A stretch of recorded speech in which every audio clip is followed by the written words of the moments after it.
Prédicas Pentecostales JP. No olvides suscribirte, compartir y comentar. Bendiciones. Hola, Dios les bendiga. Qué gusto poder saludarles. Un abrazo en el glorioso nombre de nuestro Señor Jesucristo, donde quiera que te encuentres. Allá en el lugar más recóndito donde me puedas escuchar, te deseo en el nombre de Jesucristo las más ricas y abundantes bendiciones. Te habla tu hermano y amigo Yair Pereira. Bueno, traigo un video interesante hoy. Es un video donde voy a compartir con ustedes dos puntos, o más bien dos videos. En uno, el pastor adventista Esteban Bor. Él es un pastor que es adventista, es predicador de una falsa doctrina. Es más, es una herejía, porque él está empecinado en predicar la ley cuando la Biblia dice que Jesucristo nos mandó a predicar el evangelio. Y no hay ni un solo registro bíblico en el Nuevo Testamento, en el libro de los Hechos, donde se diga que la iglesia debe guardar el sábado, el sabbat, donde la iglesia debe regirse por los estatutos que esta gente pone, cuando la Biblia dice que a la iglesia en el concilio en Jerusalén, Hechos capítulo 15, se le prohibieron todas estas cosas. Pero ellos están empecinados en que la ley es la que salva, dejando a un lado el mensaje verdadero por el cual Cristo comisionó a los apóstoles, a los discípulos y a todos nosotros acá hoy, porque la predicación del evangelio es una orden, es un mandamiento. No está escrito a manera de favor, si puedes, te lo agradezco, no. Id por todo el mundo y predicad, es una orden del dueño del evangelio. Id y predicad el evangelio. No la ley, no el sábado, no el reposo, no. Jesucristo mandó a predicar el evangelio. Esteban Bor dice que no, que es la ley, la santa ley. Escuchen ustedes a Esteban Bor y luego a nuestro querido hermano Eliseo Duarte, maestro de la palabra, de la doctrina del nombre, explicándonos el evangelio original. Lo que usted y yo como iglesia debemos hacer hoy es predicar el evangelio. Eso nos enseña el hermano Eliseo Duarte en su segundo video, en el segundo video que vamos a ver, a escuchar. Entonces, miremos cómo el hermano Eliseo Duarte le explica, le aclara a este hombre a través de la palabra que usted y yo hoy debemos predicar es el evangelio. Escuchemos primero a Esteban Bor. Característica número 9. Este poder iba a intentar cambiar la santa ley de Dios. Y ustedes dicen, bueno, Pastor Bor, la Iglesia Católica no profesa haber cambiado la ley de Dios. ¿Saben lo interesante? Si ustedes van a una librería católica y compran catecismos o miren en los catecismos, van a descubrir algo muy interesante. Yo lo hice una vez en Albuquerque, en Nuevo México. Busqué todos los catecismos que pude conseguir. Y que particularmente quería mirar qué tenían que decir los catecismos en cuanto al segundo mandamiento de la ley de Dios. ¿Y saben lo que descubrí? En los catecismos no aparece el segundo mandamiento. Aunque está en la Biblia católica el segundo mandamiento. No te harás imagen ni ninguna semejanza. No te inclinarás ante imágenes. Dice, en los catecismos ese mandamiento desaparece aunque está en la Biblia católica. Claro, tiene que desaparecer porque la Iglesia Católica está llena de imágenes. Claro, cuando eliminan el segundo mandamiento, quedan con 9 mandamientos. Entonces lo que hacen es partir el 10º mandamiento en 2. No codiciarás los bienes de tu prójimo, no codiciarás la mujer de tu prójimo. Entonces parten el 10º en 2 para terminar con 10. Pero el cambio más terrible que ha hecho la Iglesia Católica en la ley de Dios es que profesa haber cambiado el día de reposo del sábado al domingo. Y los protestantes que hoy guardan el domingo, no es porque lo consiguieron de la Biblia, sino porque lo heredaron de la Iglesia Católica. Permítanme leerles varias citas de fuentes católicas sobre este asunto. Dice un teólogo católico, fue por la autoridad de Jesucristo que la Iglesia Católica cambió este reposo al domingo. ¿Quién la cambió?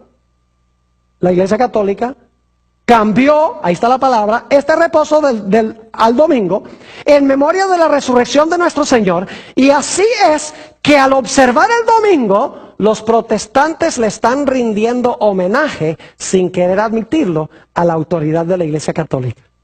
De eso vamos a hablar en nuestro próximo tema. Otro teólogo dice esto: el día de reposo de los judíos era el sábado. Nosotros los cristianos santificamos el domingo. La Iglesia, por el poder que le concedió el Señor, cambió la observancia del sábado al domingo. ¿Quién cambió la observancia? ¿Jesús? No. Dice, la Iglesia lo cambió. Sigue diciendo este teólogo una palabra en cuanto al domingo. Dios dijo, acuérdate de santificar el día sábado. El día de reposo era el sábado, no el domingo. ¿Por qué entonces santificamos el domingo en lugar del sábado? Pregunta este teólogo católico. Dice esto: la Iglesia cambió la observancia del sábado al domingo. Los protestantes, quienes profesan regirse por la Biblia y la Biblia sola, y que afirman no creer nada que no se encuentre en la Biblia, deben estar medio confundidos al observar el domingo, cuando Dios dijo claramente, santificarás el día sábado.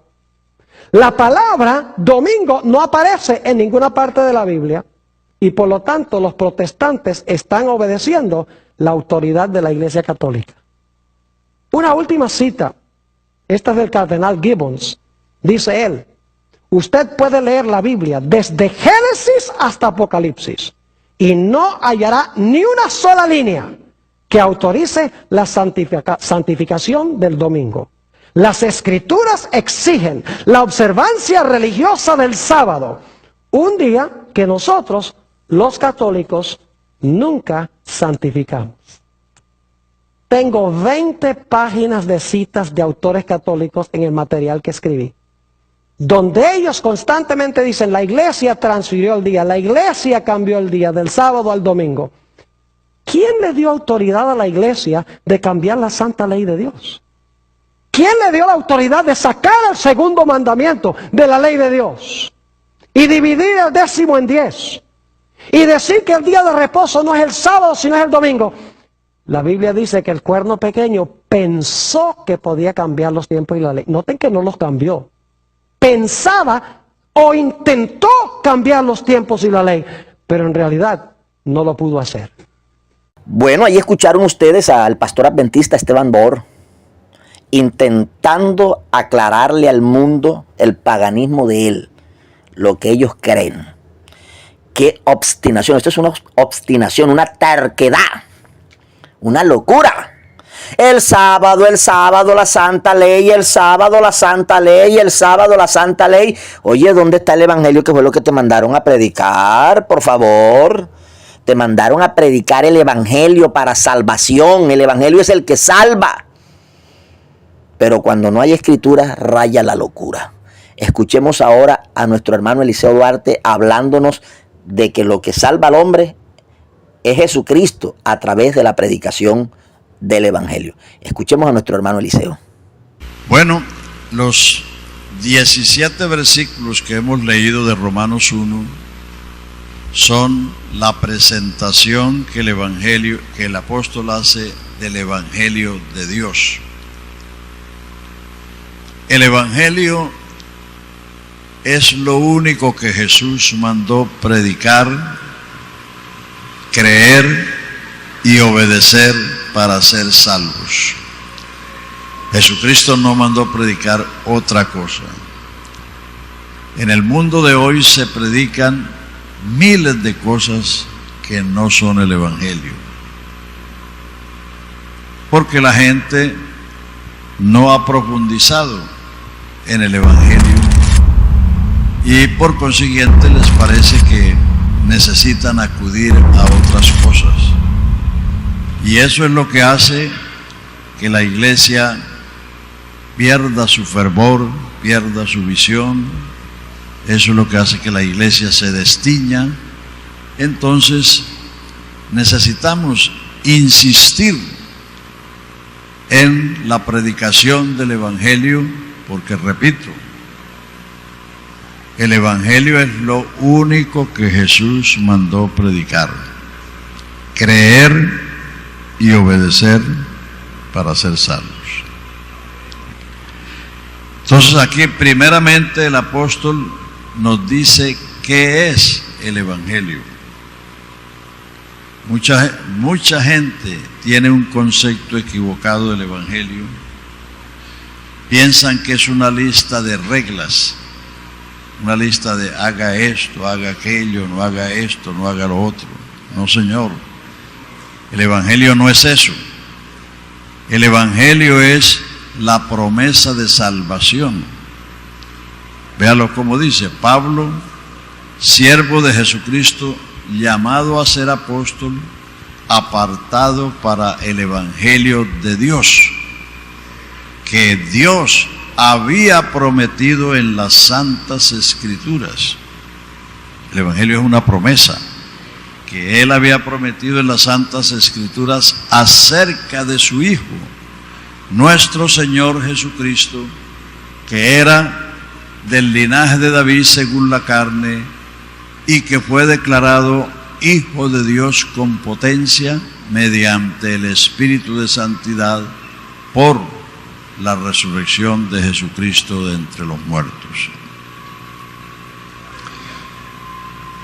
Si usted lee ahí en el capítulo 13 de los Hechos, verso 32, el apóstol Pablo, predicándole a los antioqueños de Pisidia, les dice: nosotros os anunciamos el evangelio de aquella promesa hecha a nuestros padres, la cual Dios ha cumplido a los hijos de ellos, a nosotros, resucitando a Jesús de entre los muertos, como está escrito en el Salmo 2, mi hijo eres tú, yo te he engendrado hoy. O como dice en el Salmo 16, no permitirás que tu santo vea corrupción, ni su alma sea dejada en el sepulcro. Sabed pues, hermanos, que por él, el resucitado, se os anuncia perdón de pecados, y que todo aquello que la ley de Moisés no pudo justificar, en él es justificado todo aquel que cree.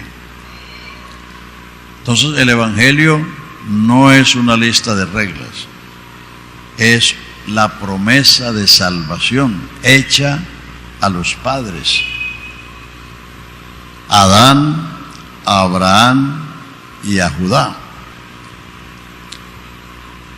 Cuando Adán pecó y Dios lo destituyó del paraíso, le dijo: por cuanto esto hiciste, obedeciendo a la voz de tu mujer, maldita será la tierra por causa tuya, cardos y espinas te producirá, con dolor y con sudor le sacarás el pan a la tierra hasta que vuelvas a ella, porque de ella fuiste tomada, polvo eres y en polvo te convertirás.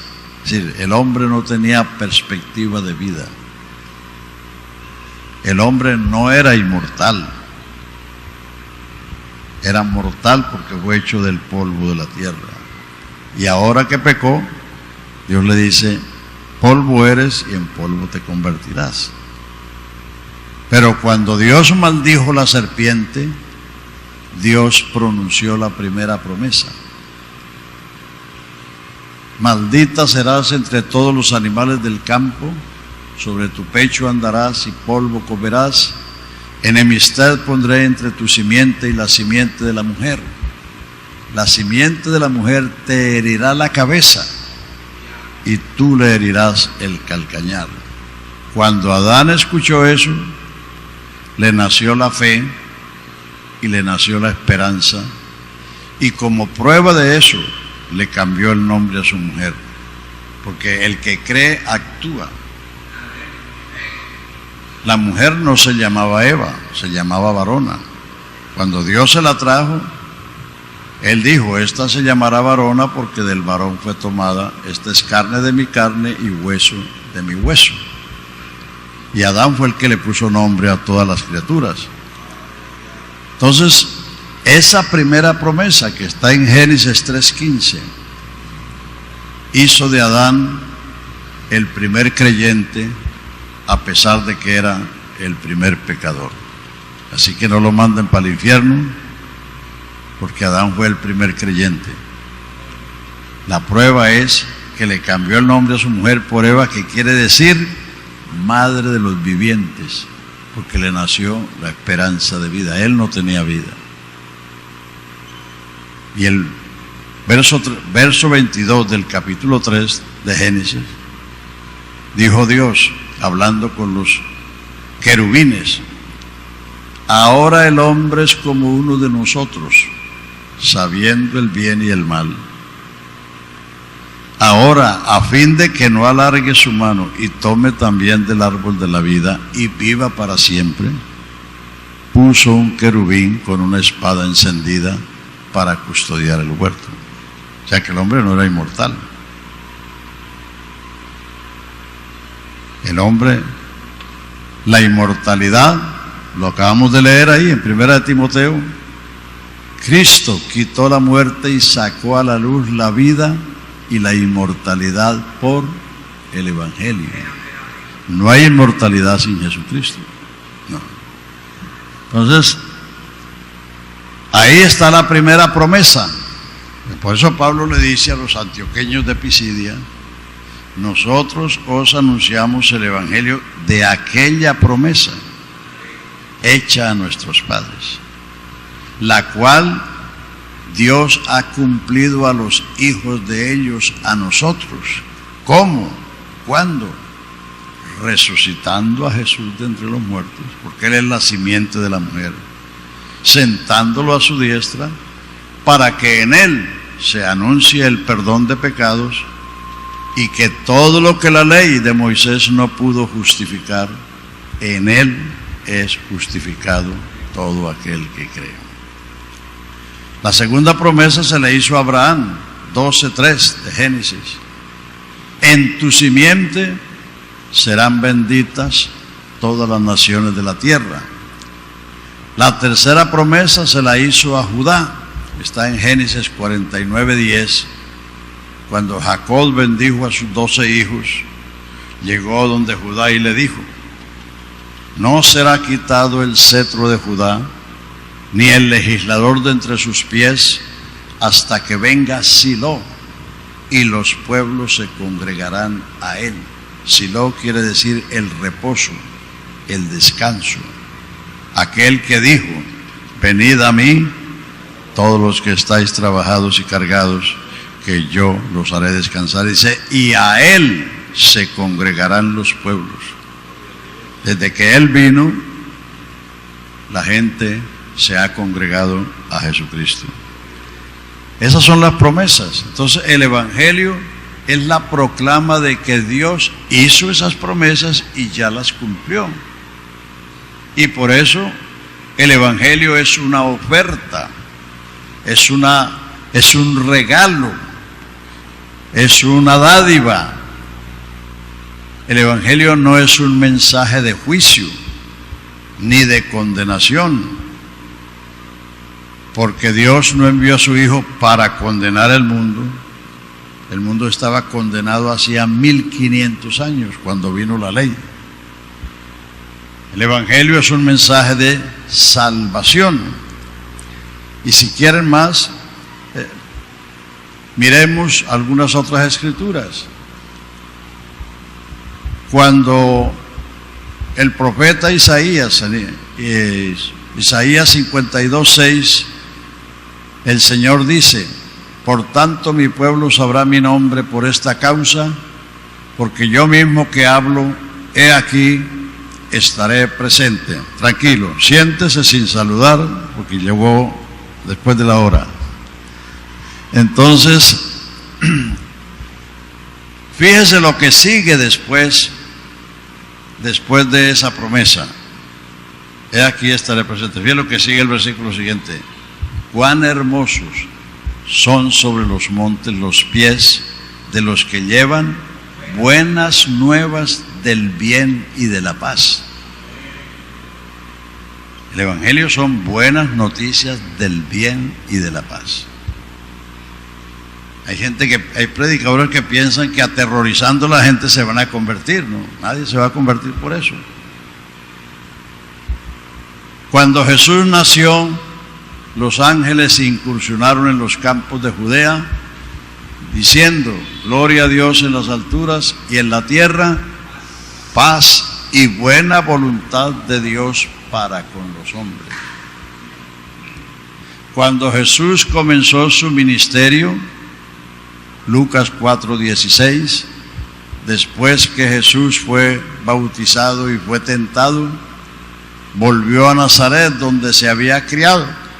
Entró en la sinagoga conforme a su costumbre, se levantó a leer y le fue dado el libro del profeta Isaías, y halló el lugar donde estaba escrito, Isaías 61, el Espíritu del Señor está sobre mí, porque me ha ungido, me ha enviado a dar buenas nuevas a los pobres, a sanar a los quebrantados de corazón, a abrir los ojos de los ciegos, a libertar a los cautivos, a predicar el año agradable del Señor, o el año de la buena voluntad del Señor.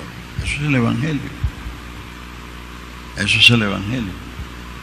Pablo dice: no me avergüenzo del Evangelio, porque es el poder de Dios para salvar a todo el que lo cree, porque en el Evangelio se revela, se descubre, se manifiesta la justicia de Dios por fe y para fe, para que, como está escrito, el justo por la fe vivirá. Además de eso, Pablo dijo en Efesios 3, diciendo: a mí, que soy menos que el más pequeño de los santos, se me concede la gracia de anunciarle a los gentiles las inescrutables riquezas del Evangelio de Cristo. Las inescrutables riquezas del Evangelio de Cristo. También dijo a Timoteo: a mí me fue encargado el Evangelio de la gloria del Dios bendito. Entonces, muchas personas van predicando, son los resultados del Evangelio y no lo que produce los resultados. ¿Qué es lo que hay que predicar? Lo que produce, lo que causa, y no los efectos. Entonces, si queremos que la gente, que se cumplan las señales, a veces la gente está preguntando por las señales. Las señales son la confirmación del Evangelio, pero si uno predica otra cosa, ¿quién lo va a confirmar? Porque el que confirma es el que promete. Y Jesucristo dijo: id y predicad el Evangelio a toda criatura. El que creyere el Evangelio y fuere bautizado será salvo, y estas señales seguirán a los que creen el Evangelio.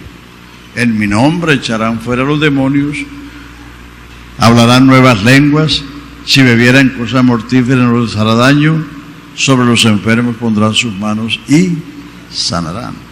Y ellos salieron predicando en todas partes, y el Señor confirmaba la palabra con las señales que la seguían. Si uno predica lo que Él mandó predicar, de seguro que Él va a confirmar su palabra. Porque lo que Dios ha hecho a lo largo de toda la historia es honrar su palabra. Entonces, mucha gente, aún todavía creyentes, no saben a ciencia cierta qué es el Evangelio. Piensan que el Evangelio es los hechos que se hacen posteriores o los resultados. No, hay que predicar la causa para que vengan los efectos. Entonces, el Evangelio es, número uno, la promesa de salvación. Por consiguiente, el Evangelio es lo que produce la fe. No hay fe sin promesa. No hay fe sin promesa. Para que haya fe tiene que haber una promesa. Si se predica otra cosa, no se va a producir la fe que produce estos efectos. Porque la fe la da Dios. La fe es don o regalo de Dios. La fe viene por el oír y el oír por la palabra de Dios. Entonces, si no se predica el Evangelio, no se puede esperar que la gente tenga fe. Y si la gente no tiene fe, no se puede esperar que reciban las promesas. Porque el sistema de Dios a través de todas las edades ha sido la fe. Por la fe Abel, por la fe Enoc, por la fe Noé, por la fe Abraham, por la fe Sara, por la fe Isaac, por la fe Jacob, por la fe José, por la fe Moisés, por la fe Josué, por la fe Jefté, por la fe Barak, por la fe Sansón, por la fe Samuel, por la fe David, que por fe conquistaron reinos, alcanzaron promesas, se hicieron fuertes en batalla, pusieron en fuga ejércitos extranjeros, evitaron filo de espada, apagaron fuegos impetuosos, sufrieron vituperios. Es decir, todo lo que está en este libro obedece a dos cosas. Número uno, que Dios hizo promesas. Y número dos, que Dios ha encontrado quien se las crea. Y cuando Dios encuentra quien le cree lo que Él dice, Dios honra su palabra y honra la fe del que le creyó. Por eso no está valorando lo que fue Enoc, lo que fue Adán, lo que fue Abraham, sino está valorando la fe que tuvieron. La fe. Porque el trato de Dios con el hombre ha sido, es y será por medio de la fe. No hay otra manera. No hay otra manera. Para eso está esa lista ahí en Hebreos 11. Dice, teniendo nosotros esta nube de testigos, puestos los ojos en Jesús, corramos con paciencia la carrera que tenemos por delante. Entonces, si no se predica el Evangelio, no puede haber fe. El mundo está plagado de creencias, pero eso no se llama fe. Aunque la gente lo llama fe, eso se llama superstición o idolatría. Creer en medallas, en escapularios, en imágenes, en aguas benditas, en un lugar, eso es superstición, atribuirle poder a lo que no tiene poder. Entonces, el Evangelio es lo que produce la fe, porque el Evangelio es la promesa. A diferencia de la ley, Gálatas 3:12 dice, la ley no es de fe. La ley no produce fe. ¿Por qué? Porque la ley es una orden que manda y prohíbe. Amarás a tu Dios, amarás a tu prójimo, amarás a tu padre y a tu madre. No cometerás adulterio, no matarás. Son órdenes. Entonces eso no produce fe. El Evangelio produce fe porque es una promesa, una oferta, un regalo. Entonces por eso hay que insistir que lo que le va a dar fe a la gente no es el alboroto, ni el ruido, ni nada de esas cosas, sino la palabra de Dios, las promesas de Dios. Fíjense que en el día de Pentecostés, ni el estruendo, ni las lenguas convirtieron a nadie. Por el contrario, la gente estaba perpleja, confusa, atónita, diciéndose unos a otros que quiere ser esto, y otros más ciegos dijeron, no, es que están borrachos. Pero Pedro se levantó y le dijo: no, estos no están borrachos porque son las 9 de la mañana, es la hora tercera del día, sino que esto es lo que dijo el profeta Joel, que en los postreros días dice Dios: derramaré de mi espíritu sobre toda carne, y vuestros hijos y vuestras hijas, vuestros siervos y vuestras siervas profetizarán, y de cierto sobre ellos derramaré mi espíritu en aquellos días. Una vez que citó el cumplimiento de la profecía, agarró el mensaje: vosotros sabéis cómo Jesús de Nazaret, varón poderoso en palabras y en hechos, que anduvo en Judea y en Jerusalén sanando a los oprimidos del diablo, que fue entregado por determinado consejo y providencia de Dios en mano de los inicuos, quien le crucificaron. A este levantó Dios al tercer día, y exaltado por la diestra de Dios, habiendo recibido la promesa del Padre, ha derramado esto que vosotros veis y oís. Sepa pues ciertísimamente toda la casa de Israel que a este Jesús que vosotros crucificasteis, Dios lo ha hecho Señor y Cristo. Eso fue lo que arrancó la pregunta: varones hermanos, ¿qué haremos? Cuando uno dice eso es porque está perdido. Y el auditorio que tenía Pedro no era auditorio de paganos, era gente más devota que todos nosotros, porque habían ido desde Europa hasta Jerusalén, desde África hasta Jerusalén, a celebrar la fiesta de Pentecostés. Eso era un viaje de meses, porque no habían sino barcos de vela, carros de caballo o de buey, y era ir de un continente a otro continente, como ir de América a Europa. Entonces, lo que produjo la gran pregunta fue que todo ese auditorio se dieron cuenta que habían crucificado al Señor de la gloria y que por consiguiente estaban perdidos. Varones hermanos, ¿qué haremos? Entonces ahí sí vieron la respuesta: arrepentidos. Pedro tenía la respuesta a flor de labios, no estaba trasteando a ver qué les iba a decir. Entonces, ¿qué fue lo que convirtió a la gente? La predicación del Evangelio. El Evangelio es Jesucristo. Jesucristo.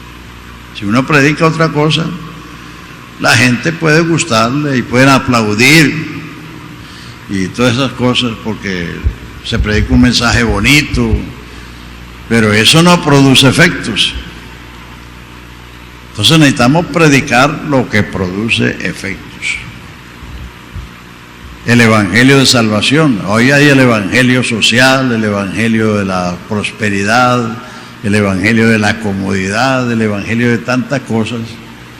Pero Jesucristo mandó predicar el Evangelio de salvación. Salvación. Pedro les dijo en el día de Pentecostés, con muchas otras palabras: sed salvos de esta perversa generación. Pablo le dijo a los efesios: en él también vosotros, habiendo oído la palabra de verdad, el evangelio de vuestra salvación, y habiendo creído, fuisteis sellados con el Espíritu Santo de la promesa, que es las arras. O sea, el evangelio que trae la promesa es el evangelio de salvación, no el evangelio de la comodidad o el evangelio de la, ¿cómo es que llaman ahora?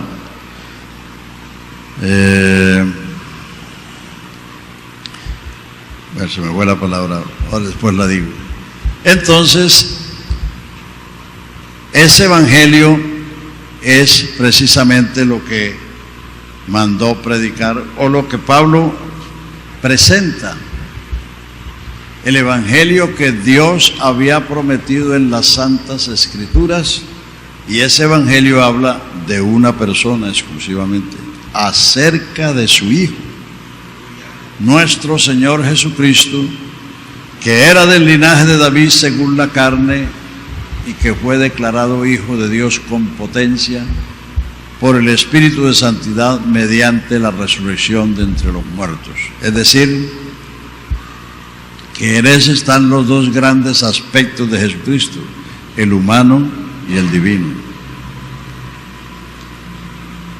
Versículo 5, ¿y por quién? Por Jesucristo recibimos la gracia salvadora y el apostolado para la obediencia en todas las naciones por amor de su nombre, entre los cuales estáis también vosotros llamados a ser, a pertenecer a Jesucristo. El Evangelio es el llamamiento para que la gente venga a ser, llegue a ser de Jesucristo, porque todos nacimos adámicos, pecadores, mortales, perdidos y destituidos de la gloria de Dios, sin Dios y sin esperanza en el mundo. Esa es la condición, esa es la herencia adámica, esa es la condición con que todos los seres humanos nacimos. El mundo es una selva humana, ahí nacimos todos. El Evangelio es el llamamiento para salir de esa selva humana y venir a Jesucristo para ser pueblo suyo, iglesia suya, viña suya, plantío suyo, árboles suyos, etc. Entonces, el Evangelio produce un cambio radical, un cambio total, sencillamente porque el Evangelio es la potencia de Dios para salvar a todo el que lo crea, sea judío, sea griego, sea quien sea. Entonces ahí en esos versículos tenemos el origen del Evangelio. El Evangelio es de Dios, apartado para el Evangelio de Dios. Las religiones tienen su cuna en esta tierra. El budismo, que tiene más de 3000 años, nació en la India. El romanismo, que nació en Roma, nació en el siglo IV. El Islam, que es la religión que ahora está arrollando porque son los que tienen los petrodólares, nació en el Medio Oriente, en la Meca, en el año 630 después de Cristo. Y si uno va buscando el origen de las religiones, todas ellas tienen su cuna en la tierra y tienen a un mortal o a varios mortales por sus autores o sus fundadores. Pero el Evangelio es de Dios. Pablo, siervo de Jesucristo, llamado a ser apóstol, apartado para el Evangelio de Dios, número 1. Número 2, que el Evangelio es la promesa, Evangelio que él había prometido en las Santas Escrituras. Número 3, ¿acerca de quién? De Jesucristo. Él es la esencia, la sustancia del Evangelio. Por eso dice en los Hechos 5:42 que los discípulos no cesaban de predicar y enseñar a Jesucristo en los lugares públicos y por las casas. Que el Evangelio es Jesucristo mismo, el Hijo de David según la carne, pero declarado Hijo de Dios con potencia por la resurrección de entre los muertos. Y por Él, o por quien, recibimos la gracia y el apostolado, el ministerio, para la obediencia a la fe en todas las naciones, por amor de su nombre, entre los cuales estáis también vosotros llamados a ser o a pertenecer a Jesucristo. Origen en lo que el Evangelio es, la sustancia del Evangelio y el objetivo del Evangelio, que la gente venga a ser a pertenecer a Jesucristo, porque Jesucristo viene por los suyos. La resurrección es en su orden, Cristo el primero y luego los que son de Cristo, los que pertenecen a Cristo. No los que simpatizan con Cristo, los que lo buscan para que resuelva los problemas, no. Los que son de Cristo. Entonces, allí en el aspecto humano y divino, la carta fue escrita por el año 57 o 58, o sea, 25 años después de la resurrección de Cristo.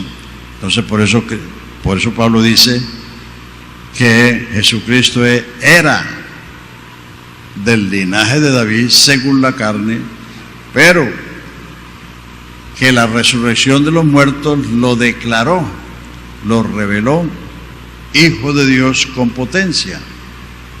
Porque a lo largo del ministerio público solo 13 hombres supieron que Él era el Hijo de Dios. Todos los demás, los que lo vieron, los que lo oyeron, los que recibieron sus favores, se quedaron con el concepto de que Él era un gran profeta.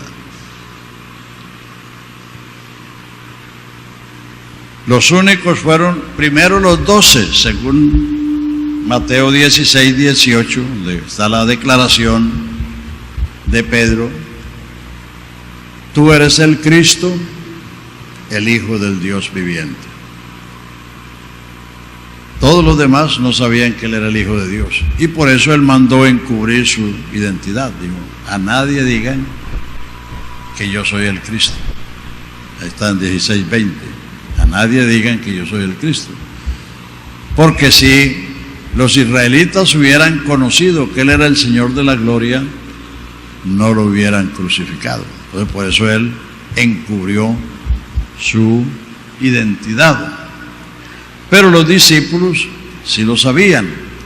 Y el otro que lo supo fue Natanael, también por revelación. Juan 1, del 45 en adelante, dice que Felipe halló a Natanael y le dijo: hemos hallado al Mesías, aquel de quien escribió Moisés y los profetas, a Jesús de Nazaret. Y Natanael le dijo: ¿y de Nazaret puede salir algo bueno? Felipe le dijo: ven para que veas. Y cuando Natanael caminaba hacia Jesús, Jesús le dijo: he aquí un verdadero israelita, en el cual no hay engaño. Entonces él dijo: ¿de dónde me conoces? Y el Señor le dijo: antes que Felipe te llamara, cuando estabas debajo de la higuera, te vi. Entonces se dio cuenta que estaba ante el omnisciente. Dice: Rabí, tú eres el Hijo de Dios, tú eres el Rey de Israel.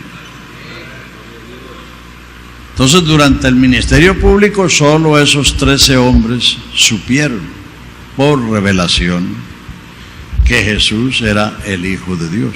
Todos los demás no lo sabían. Por eso la resurrección de los muertos es una declaración universal.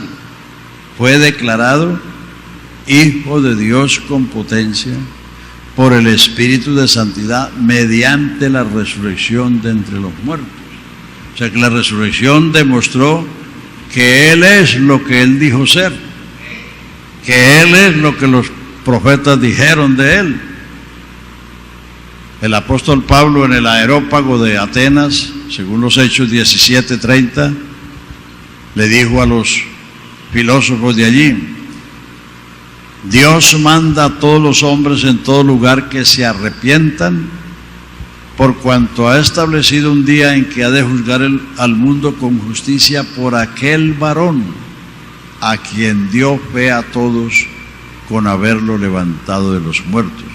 O sea que la resurrección de los muertos es el milagro más grande, y eso debe convencer a todo el mundo que Jesús es lo que Él dijo ser.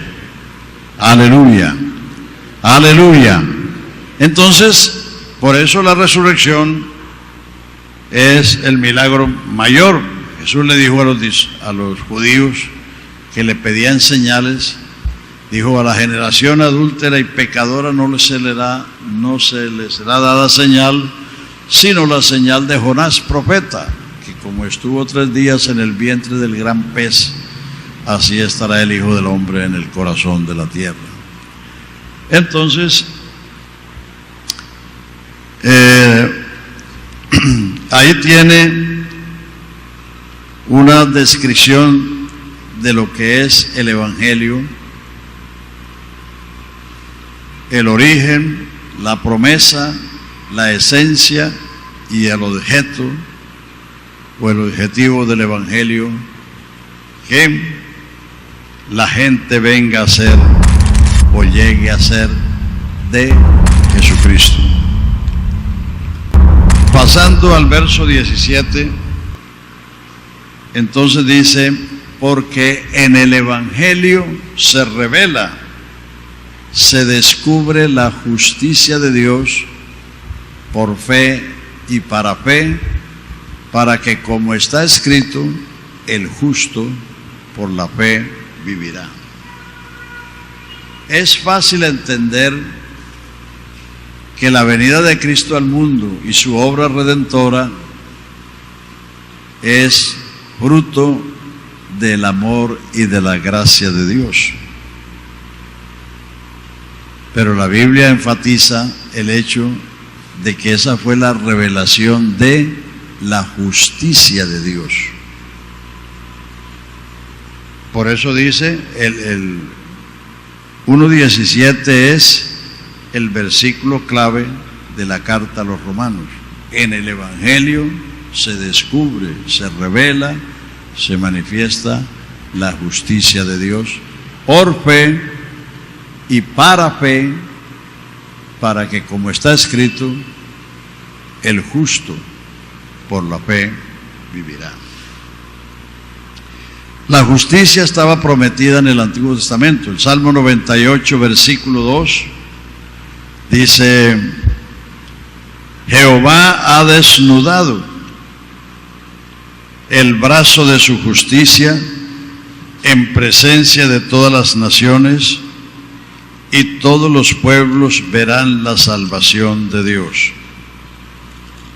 Mírelo ahí en su Biblia, 98:2. Jehová ha hecho notoria su salvación, a vista de las naciones ha descubierto su justicia. Se ha acordado de su misericordia y de su verdad para con la casa de Israel. Todos los términos de la tierra han visto la salvación de nuestro Dios. Jehová ha descubierto, ha revelado su justicia a la vista de todas las naciones. Ahora Isaías 42, allí está el siervo de Jehová, Jesucristo, diciendo cómo traerá la justicia a las naciones. He aquí mi siervo, yo le sostendré, mi escogido en quien mi alma tiene contentamiento. He puesto sobre él mi espíritu, él traerá justicia a las naciones. No gritará ni alzará su voz, ni la hará oír en las calles. No quebrará la caña cascada, ni apagará el pábilo que humeare. Por medio de la verdad traerá justicia. No se cansará ni desmayará hasta que establezca en la tierra justicia, y todas las costas esperen su ley. La justicia de Dios. La justicia del hombre, ya usted sabe lo que dice Isaías 64:6. Todos nosotros somos como suciedad, y nuestras justicias como trapos de inmundicia delante de Dios. La justicia del hombre no vale un comino porque si usted se echa un comino en la boca, por lo menos tiene un saborcito. Pero si usted mira la justicia del hombre, es un trapo hediondo. Entonces, por eso Dios ha revelado su justicia, pero esa justicia está revelada en el Evangelio, no hay que buscarla en otro lado. Porque Él es el único justo y Él vino a ocupar nuestro lugar para que nosotros podamos ocupar el lugar suyo. En 2 de Corintios 5, desde el 14 hasta el 20, está hablando de la reconciliación, que Él hizo la reconciliación, y concluye diciendo: el que no conoció pecado, por nosotros fue hecho pecado, para que nosotros seamos hechos justicia de Dios en Él. Aleluya.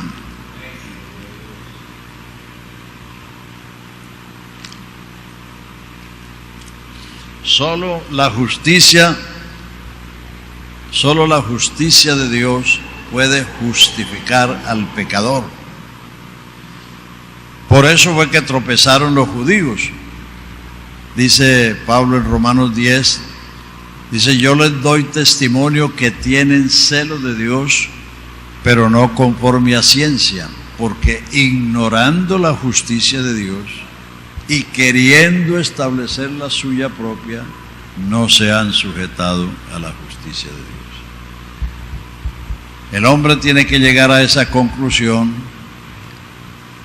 que nuestra justicia no vale nada y que necesitamos acudir a la justicia de Dios para ser justificados. Dice Romanos 3:23, dice: por cuanto todos pecaron, todos están destituidos de la gloria de Dios. Es decir, Dios pone a toda la gente, a toda la humanidad en un solo montón, pecadores perdidos, sea quien sea, Israel, gentiles, el mundo entero. Versículo 24 dice: siendo justificados. Ser justificado es ser declarado inocente, es ser absuelto de culpa, es ser exonerado de pecado. ¿Pero cómo? Siendo justificados gratuitamente, por su gracia, el favor inmerecido, mediante la redención que es en Cristo Jesús, a quien Dios puso como propiciación por medio de la fe en su sangre, habiendo pasado por alto en su paciencia los pecados pasados, con la mira de manifestar en este tiempo su justicia, la de Jesucristo, a fin de que Él sea el justo y el que justifica al que es de la fe de Jesús. Es la única manera. Justificado es una persona que ha sido hecho justo, no que era justo. Entonces, en Romanos, el hombre está ante un tribunal, por eso los términos son jurídicos: pecado, juicio, condenación y justificación. Porque uno en Romanos está ante un tribunal. El capítulo 1, en sus primeros 17 versículos, hace una presentación, como ya hemos dicho, del Evangelio. ¿Y por qué hay que predicar el Evangelio? Por lo que el Evangelio es. Dice Pablo: a todos soy deudor, a sabios y a no sabios, a griegos y a no griegos, a todos soy deudor, porque el Evangelio enriquece la vida humana. Y uno mira alrededor y no hay sino pobreza.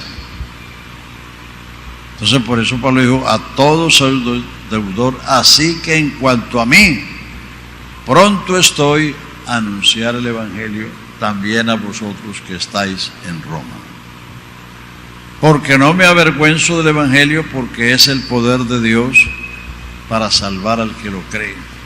Porque en el Evangelio se descubre la justicia de Dios. Es decir, por lo que el Evangelio es que hay que predicarlo. Número uno. Y número dos, por la condición de la gente. Entonces, el verso 18 nos da la otra razón. Porque la ira de Dios, verso 18, se revela desde el cielo contra toda impiedad e injusticia de los hombres que detienen con injusticia la verdad, porque lo que de Dios se conoce les es manifiesto, pues Dios se lo manifestó, porque las cosas invisibles de Él, su eterno poder y deidad, se hacen claramente visibles por las cosas hechas, de modo que no tienen excusa. Entonces el Evangelio hay que predicarlo por la condición de la gente, por la necesidad de la gente, pero principalmente por lo que el Evangelio es, lo que el Evangelio significa. Entonces del verso 18 al 32 está la caída vertiginosa del hombre al no reconocer a Dios a través de la creación. La primera revelación de Dios al hombre fue su creación. Los cielos cuentan la gloria de Dios y la expansión denuncia la obra de sus manos. Las cosas invisibles de Dios, como son su poder y deidad, se hacen claramente visibles por las cosas hechas, porque las huellas de Dios están por toda la creación. Si un mueble tan simple como esto no se hizo solo,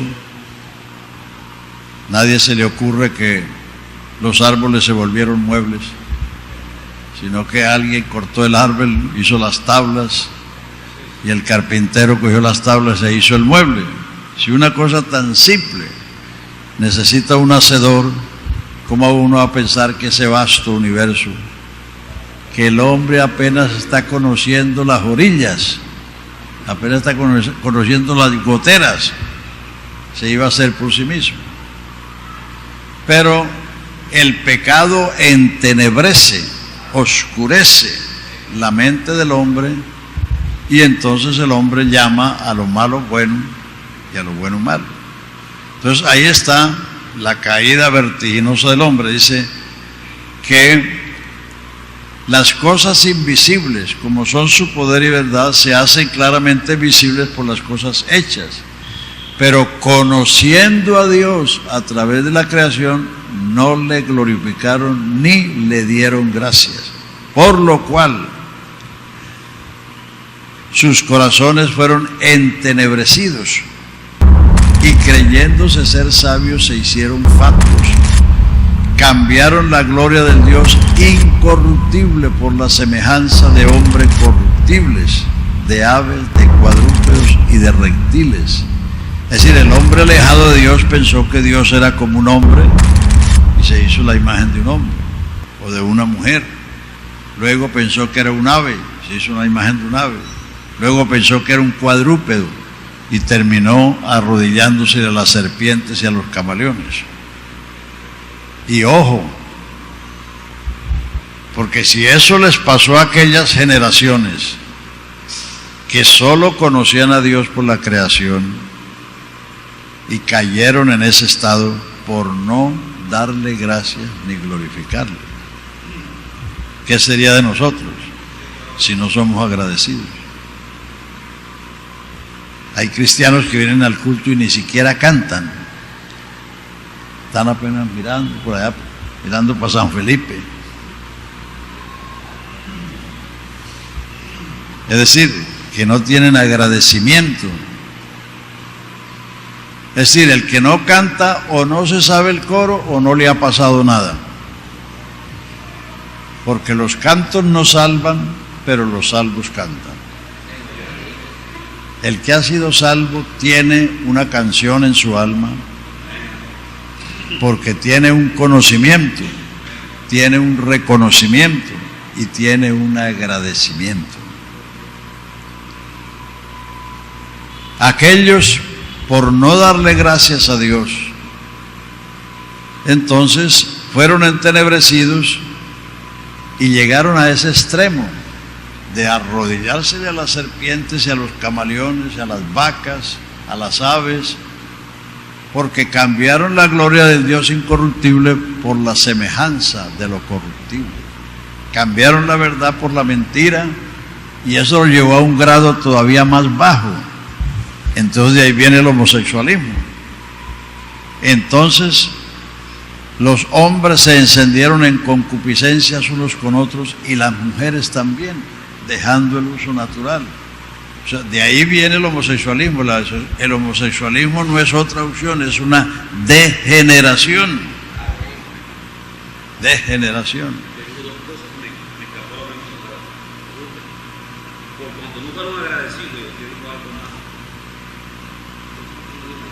Sí, que cayeron en eso de cambiar al Dios incorruptible por lo corruptible, y cambiaron la verdad por la mentira, dando culto a las criaturas en vez de darle al Creador, el cual es bendito por los siglos. Y eso no es cosa del lejano pasado, todavía eso sucede.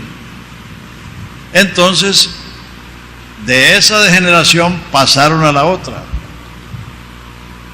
A los hombres, claro, ya un homosexual ya no es hombre, ni una lesbiana ya no es mujer.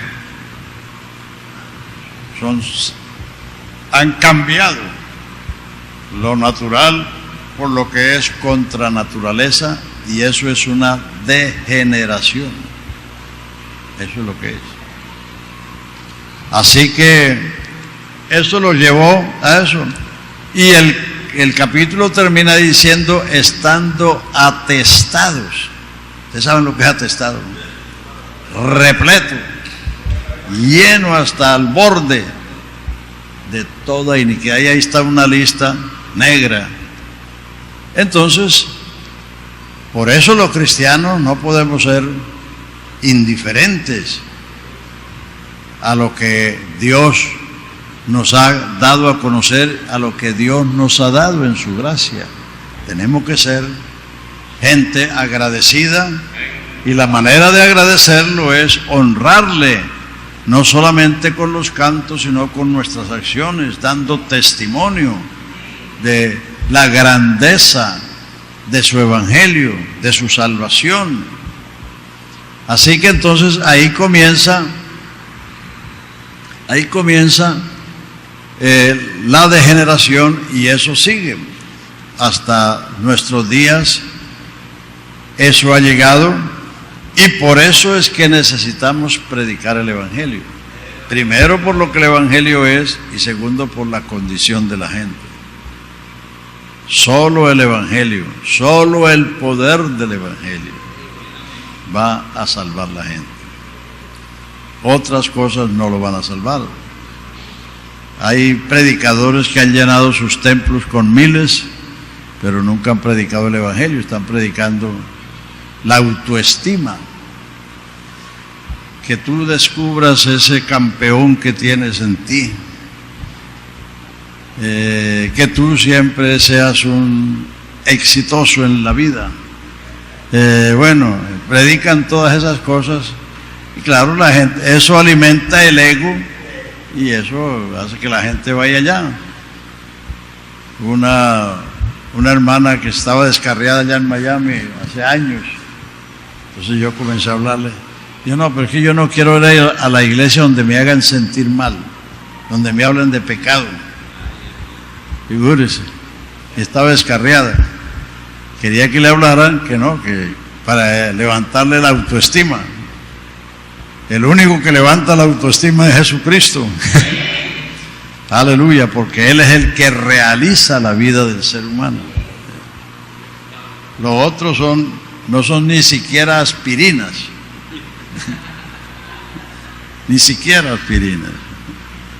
Entonces viene el capítulo 2 y ahí viene el juicio de Dios contra el pecado.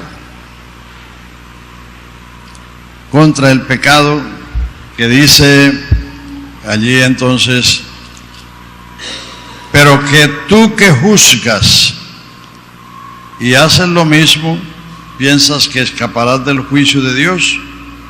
Porque en todos los tiempos han habido los moralistas, los que señalan a los demás por los pecados vulgares que cometen, y ellos se creen que están exentos de eso.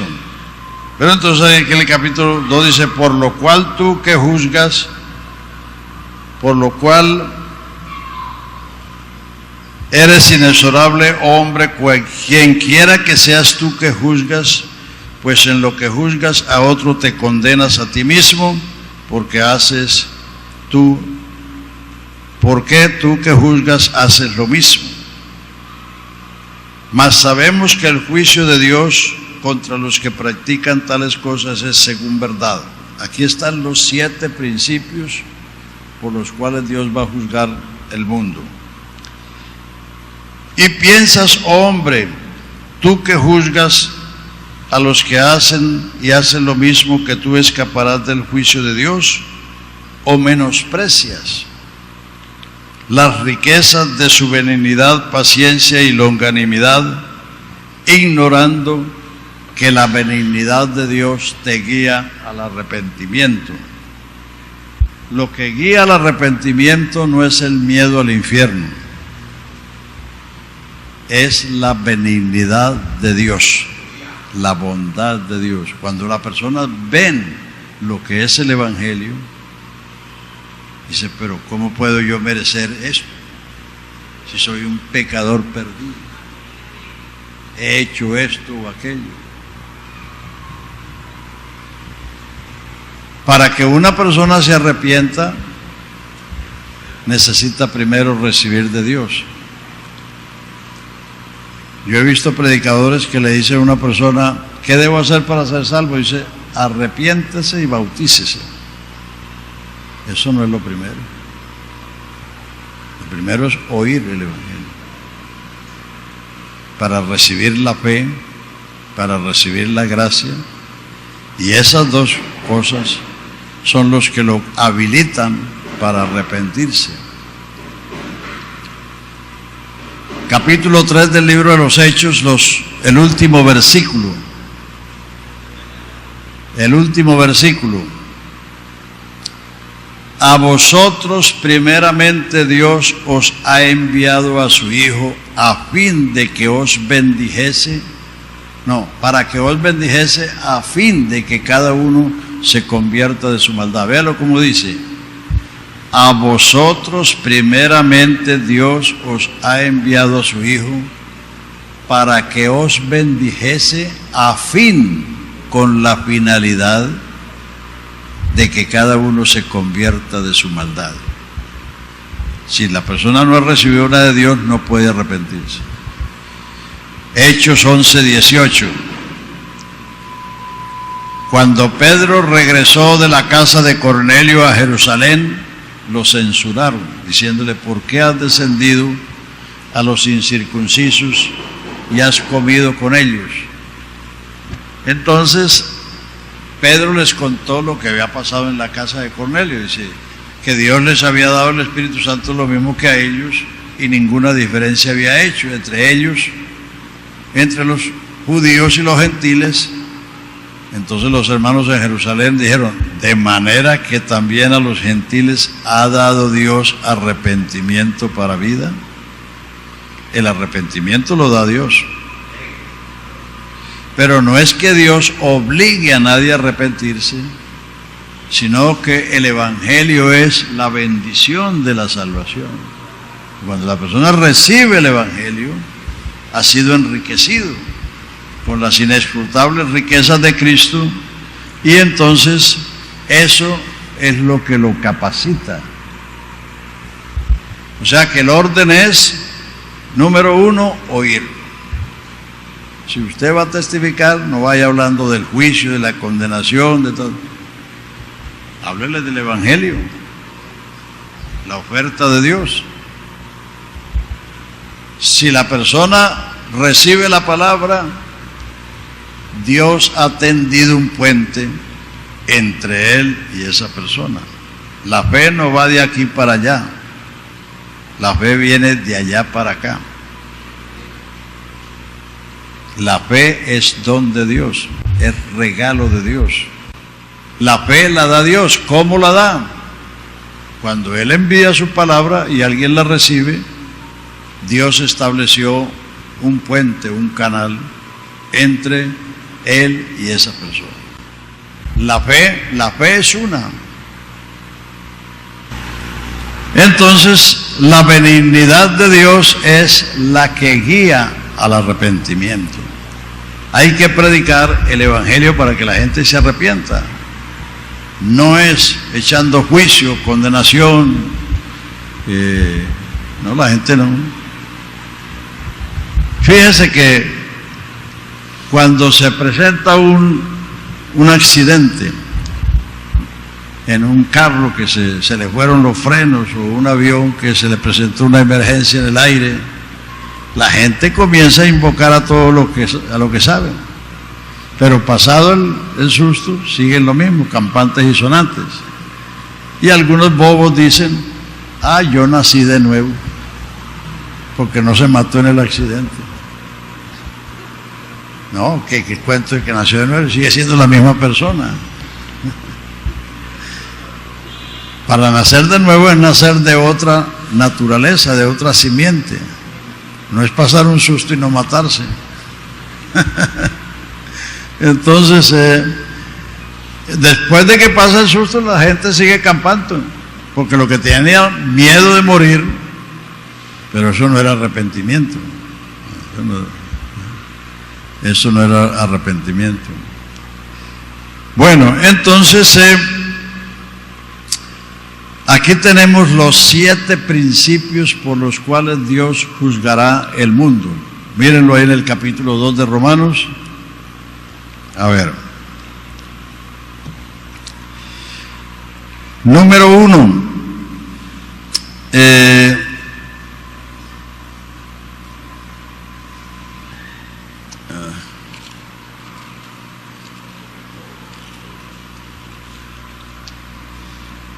Mas sabemos que el juicio de Dios contra los que practican tales cosas es según verdad. Es el primer principio. Y piensa esto, hombre, que tú que juzgas a otros y haces lo mismo, que tú escaparás del juicio de Dios, o menosprecias la benignidad de Dios, ignorando que te guía al arrepentimiento. Porque por tu dureza y por tu corazón no arrepentido atesoras para ti mismo ira para el día de la ira y de la revelación del justo juicio de Dios. Justo juicio. Segundo punto. El cual pagará conforme a sus obras. Tercer principio. Vida eterna a los que perseveran en bien hacer y buscan gloria e inmortalidad, pero ira y enojo a los que son contenciosos y no obedecen a la verdad, sino que obedecen a la injusticia.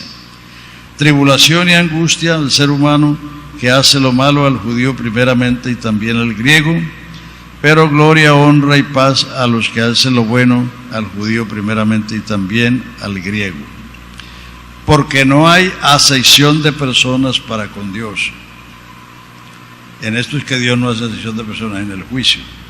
Tercero. Porque en otras cosas se hace. ¿Son todos apóstoles? ¿Son todos profetas? ¿Son todos maestros? No. Entonces Dios se hace acepción en otras cosas. Porque todos los que sin ley han pecado, sin ley también perecerán.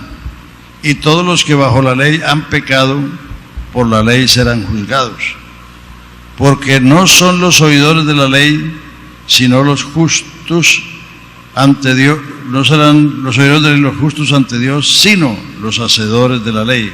O sea, no por el conocimiento, sino por la práctica. 4. Porque cuando los gentiles que no tienen ley hacen lo que por naturaleza es de la ley,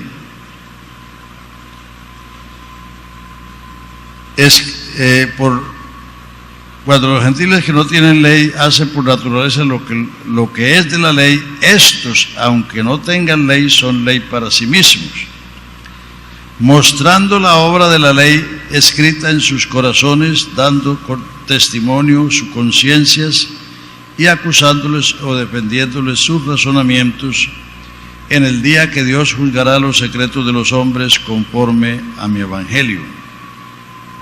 Es decir, que las personas que no conocieron la ley, que fueron casi todos los pueblos, porque los israelitas fueron poco evangelistas, ellos no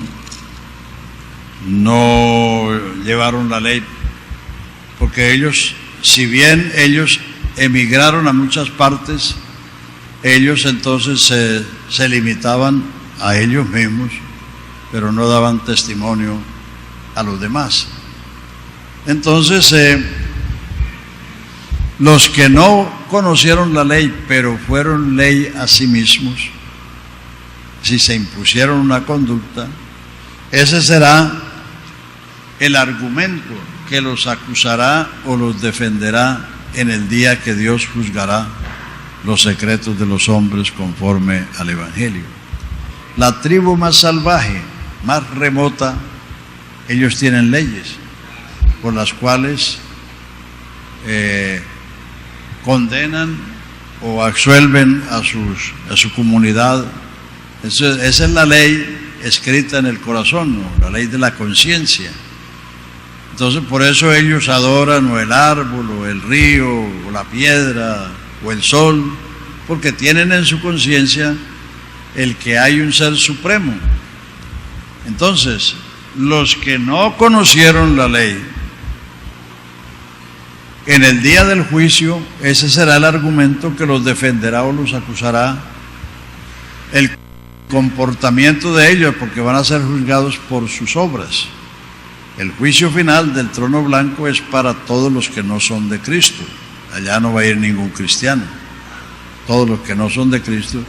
Entonces cada quien va a ser juzgado por la luz que tenía, porque el que cree o el que rechaza el evangelio es el que lo escuchó. El que no oyó el evangelio no pudo ni creerlo ni rechazarlo. Entonces Dios no lo va a juzgar por el evangelio, porque él no tuvo esa oportunidad. Entonces Dios va a juzgar a cada quien según sus obras y según la luz que él tuvo en su época y en su país o en su lugar.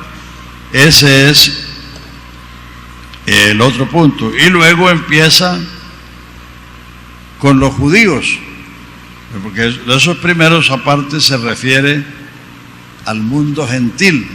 Ahora a partir del verso, capítulo 3, esta brisita está aquí, a partir del verso 3, del capítulo 2, del verso 17, aquí la emprende con los judíos. He aquí que tú tienes el sobrenombre de judío, te apoyas en la ley y te glorías en Dios. Y conoces la voluntad, y conoces su voluntad, e instruido por la ley apruebas lo mejor. Y confías en que eres guía de los ciegos, luz de los que están en tinieblas, instructor de los indoctos, maestro de niños, que tienes en la ley la forma de la ciencia y de la verdad. Tú pues que enseñas a otro, no te enseñas a ti mismo. Tú que predicas que no se ha de hurtar, hurtas. Tú que dices que no se ha de adulterar, adulteras. Tú que abominas a los ídolos, cometes sacrilegio. tú que te jactas de la ley, con infracción de la ley deshonras a Dios, porque como está escrito, el nombre de Dios es blasfemado entre los gentiles por causa de vosotros, los judíos. Pues en verdad la circuncisión aprovecha si guardas la ley, pero si eres transgresor de la ley, tu circuncisión viene a ser incircuncisión. Sí, no por la apariencia, sino por la realidad. Si pues el incircunciso guarda las ordenanzas de la ley, no será tenida su incircuncisión por circuncisión. Y el que físicamente es incircunciso, pero guarda no por las formas o por las apariencias, sino por la realidad, es que va a ser juzgada toda la persona. Entonces, de Adán al Sinaí es antes de la ley. Del Sinaí al Calvario es la ley. Y de la resurrección de Jesucristo es aparte o después de la ley. Puedes leerlo ahí en Romanos 3:21. Romanos 3:21. Ahora aparte de la ley, ahora después de la ley, ahora sin la ley. ¿Qué pasó? Se ha manifestado la justicia de Dios, testificada por la ley y por los profetas, la justicia de Dios por la fe en Jesucristo, para todos los que creen en Él, porque no hay diferencia, por cuanto todos pecaron y están destituidos de la gloria de Dios, siendo justificados gratuitamente por su gracia. O sea, con la resurrección de Jesucristo nació la etapa después de la ley, nació la dispensación de la gracia, la dispensación del Espíritu y la dispensación de la iglesia. En esa dispensación es que estamos. Ahí es donde tenemos que estar ubicados y ahí es donde tenemos que trabajar. No trastear con la iglesia para allá, para el Antiguo Testamento, o traer la ley, o traer el desierto para la iglesia. No. Eso es. Hebreos 1 se lo dice. Dios habiendo pasado, hablado, pasado, muchas veces, de muchas maneras, en otro tiempo, a otros, a los padres, por los profetas, en estos postreros días nos ha hablado por el Hijo. Una cosa importante es que los predicadores se ubiquen donde Dios los ha colocado y no estén metidos donde Dios no los puso. Los predicadores de la prosperidad viven agarrándose de todas las promesas de Israel para sacarle plata a la gente. Que no, que el Señor nos dio la capacidad de hacer dinero. No, eso se lo dijo a Israel, no a la iglesia. Y cualquiera que sabe algo de economía sabe que los israelitas son los amos de la economía en América, en Europa, en la mayor parte del mundo. Porque a ellos se les dio el poder de hacer dinero. Pero a nosotros lo que nos dijo Jesús fue: en el mundo tendréis aflicción, confiad, yo he vencido el mundo. Seréis aborrecidos por causa de mi nombre, pero en vuestra paciencia poseeréis vuestras almas.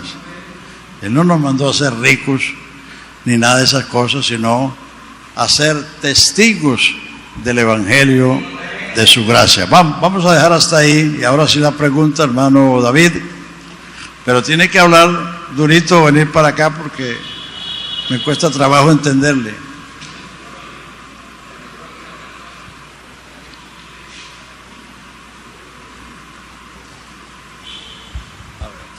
Gracias, hermano Liceo.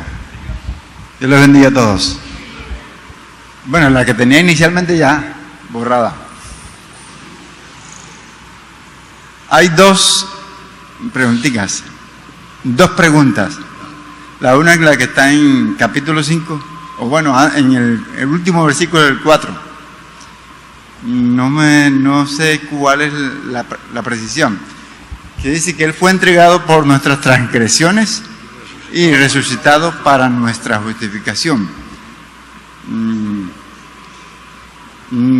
Es decir, no veo clara cuál es la diferencia o ¿a dónde está la raya? No, es que el contexto.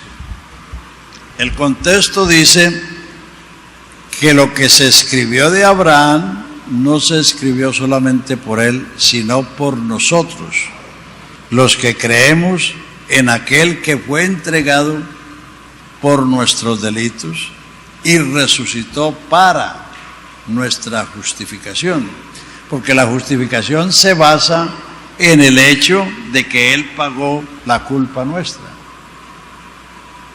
Eso es todo. No sé, pero si hay alguna clavecita ahí, es decir, porque yo pienso así, pues, en su muerte Él pagó todo, pero ¿por qué dice resucitado para nuestra justificación? Según eso, porque si el Redentor fuera un difunto, ¿quién nos salvaría? Los muertos nada saben. Por eso Pablo dice, si no hay resurrección de muertos, comamos y bebamos que mañana moriremos. Es decir, no hay nada. Es decir, se lo digo de otra manera. Cristo en el Calvario quitó el pecado, o sea, el efecto, la causa. El pecado es la causa de la muerte y la muerte es el efecto del pecado. He aquí el Cordero de Dios que quita el pecado del mundo. Él en el Calvario llevó nuestro pecado, pagó la culpa y satisfizo la ley de una vez para siempre. Pero si el Redentor fuera un difunto, la esperanza fuera muerta. Entonces Él en su resurrección quitó la muerte. Lo leíamos ahí en el 1 Timoteo.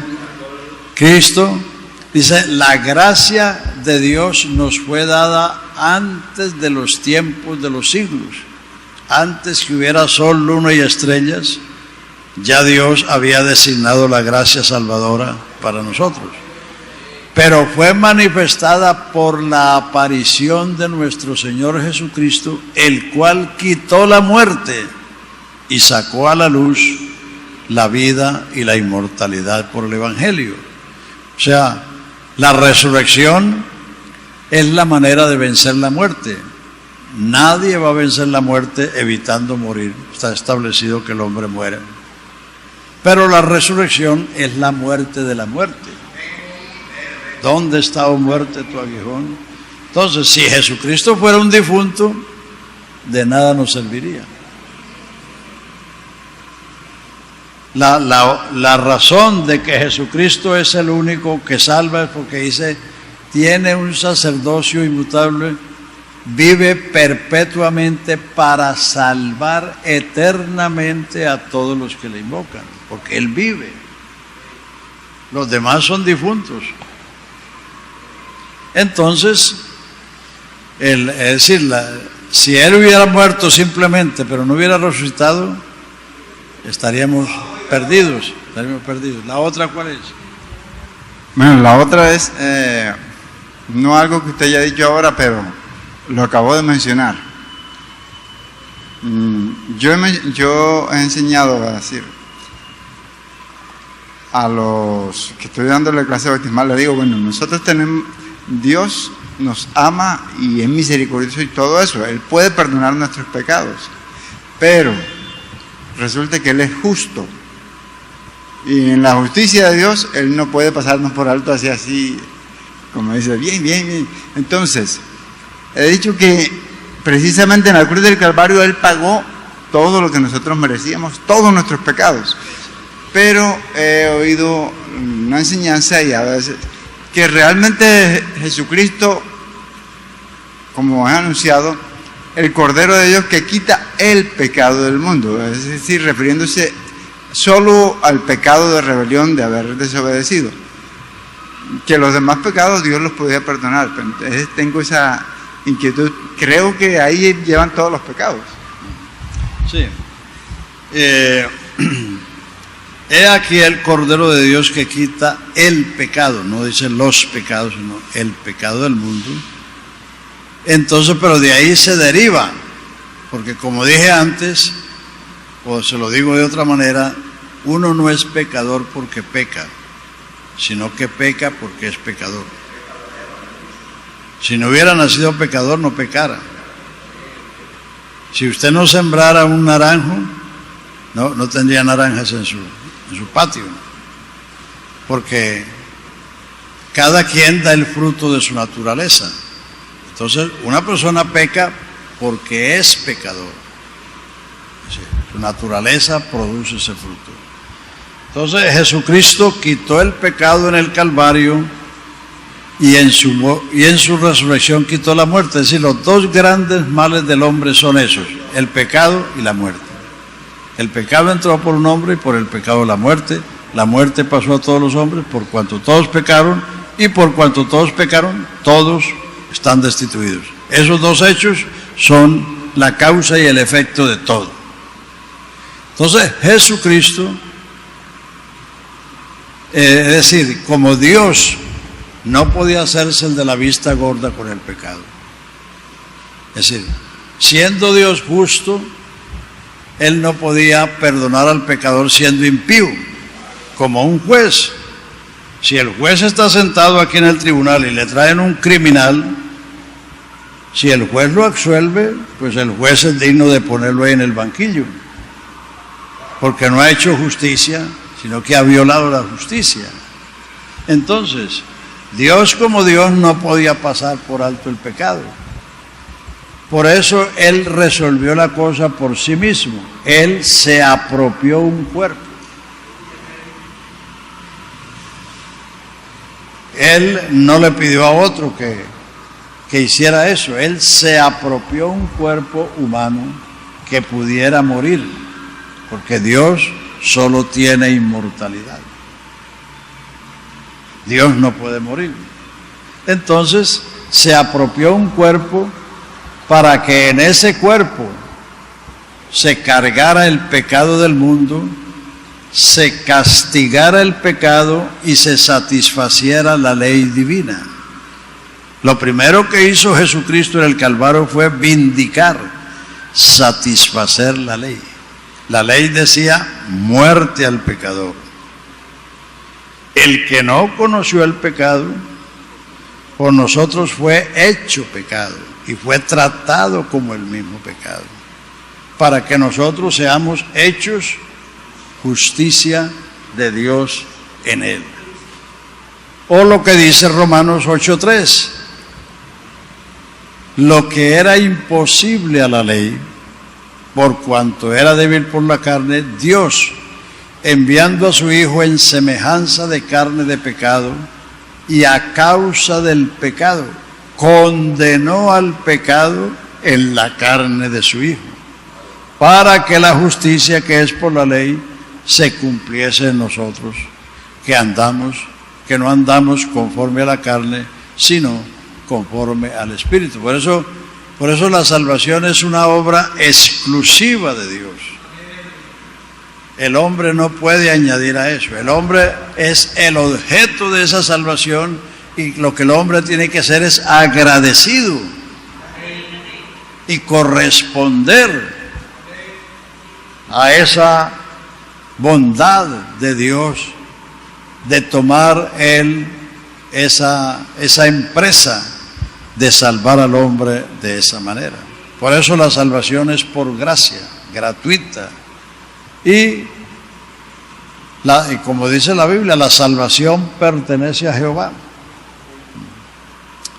Bueno, ¿hay alguna pregunta más? Hasta las 12 tenemos tiempo. Si hay alguna pregunta sobre lo dicho. Sí, hermano. Ah, bueno, si no es kilométrica. Hermano Eliseo, es que donde leemos en San Mateo capítulo 4 respecto a la tentación del Señor, dice que el diablo lo llevó, en el verso 5, en el verso 8 repite que el diablo lo llevó. ¿Por qué la Biblia utiliza ese término? Lo llevó como si fuera... No necesariamente es que lo agarró del brazo y se lo llevó, sino que lo transportó mentalmente. lo transportó mentalmente, como los profetas dicen, el Espíritu de Jehová vino sobre mí y me llevó a Jerusalén. Pero no era que no fue como Elías, que fue transportado de un lugar a otro por un viento, o Felipe, sino que lo llevó mentalmente, lo llevó a esos sitios y le dijo, bueno, haz esto y demostrarás que eres hijo de Dios. Sí. También se dice que llevar a alguien cuando se demuestra algo. Sí, claro. Sí. Eso es lo que él hizo, le mostró